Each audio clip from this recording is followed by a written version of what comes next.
ermitanyo. So dapat po lahat ay magawa natin ng interview at isa dito ay Ang ermitanya. Isang ermitanya ng asawa ng ermitanyong si Bando, si Manang Pe. Ay, hindi nyo pa nakikita ngayon sapagkat naglalawang pa siya. Ang masasabi ko lang po, mula nung kami umakyat dito ay nagiging maayos ang aming mga kalusugan at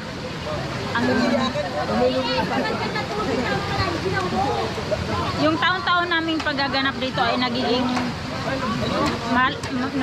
malakas kami sa araw-araw naming gawain at sana po sa lahat ng mga umaakyat dito ay sa buhay din po nila yung mga kanilang ginagawa katulad din po namin. Yun lang po.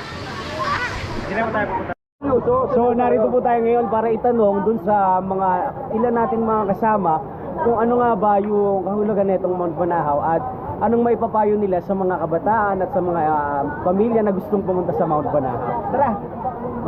Unahin na natin si Aling Delia. Hello, magandang buhay sa inyo lahat. Ang tubig na ito ay pinaniniwalaan na nagbibigay ng lakas sa bawat isa, lalong-lalo na yung may mga karamdaman na nagpupunta dito. Totoong talagang nakapagbibigay ito ng kalakasan, gayon din nakakawala ng kanilang mga karamdaman. Halika na kayo, tignan natin. Punta tayo dito sa bundok na nagbibigay ng kalakasan. Wow! Okay, next. At sa pa sa pinakamatandang ermitanyo rin.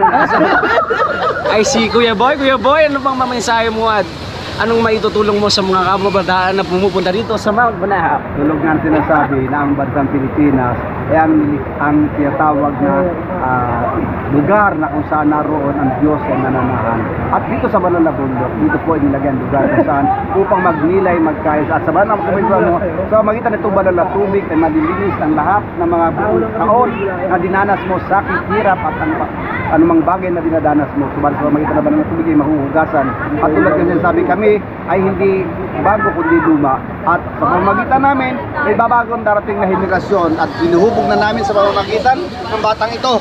Ito po ang magsisimulang muli ng panibagong henerasyon na mag-aakay uli ng mga bagong kaluluwa upang hugasan sa pamamagitan ng banal na tubig. Kaya tara na, simulan na natin. At kayo sumama! Meron pa. Dami pa. Ngayon naman ay kasama natin ang isang ermitanyo na matagal nang nagsiservisyo at naglilingkod at tumutulong at naggagawa ng